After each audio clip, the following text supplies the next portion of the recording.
Many people ask, how is a power of attorney different for a family that's got sophisticated estate planning needs rather than a family that just uses very basic estate planning? Well, first, let's revisit the concept of what a power of attorney is. A power of attorney is where often a husband or wife will name one another back and forth.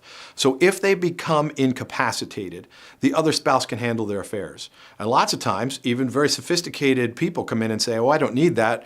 My wife can handle everything, or my husband can handle everything. Not true. If you have a 401k, an IRA, a pension, a profit-sharing plan, a piece of real estate owned in your own name or jointly with your spouse, you cannot handle that if the spouse is incapacitated. You'd have to go to court, get appointed as a guardian, get a judge to confirm everything you want to do. So let's put it this way. Having a good durable power of attorney is important whether you're doing sophisticated estate planning or basic estate planning.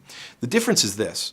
When we do powers of attorney in very sophisticated estate planning, we will often give the husband or wife, or one or more of the children, or some neutral third party, the power in the event you're incapacitated to continue to do very sophisticated estate planning.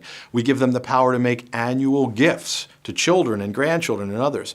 We might give them the power to create trusts and move larger sums of money out to protect them. We might give them the power to operate or to clarify who in the family can operate a closely held family business.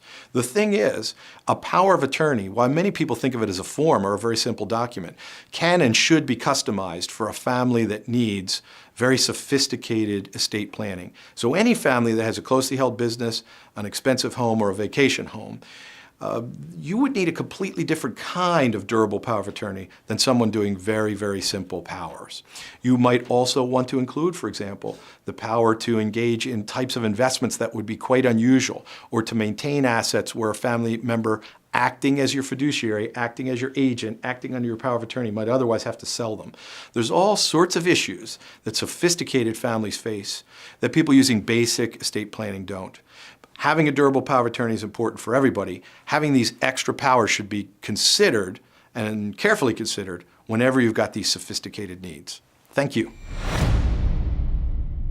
If you liked that video, if you enjoyed it, if you found value in it, if it gave you information you didn't know about before, then you're going to want to see the other videos. We have some of the most frequently asked questions that clients ask lawyers on the topic of sophisticated estate planning and estate planning for families that have family-owned businesses and family-owned vacation homes.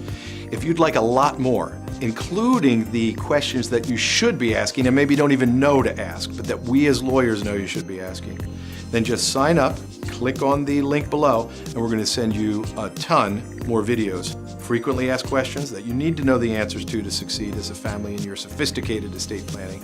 And maybe more importantly, the should ask questions, the questions you don't even know that you should be asking. Thanks again. Click on that link and enjoy.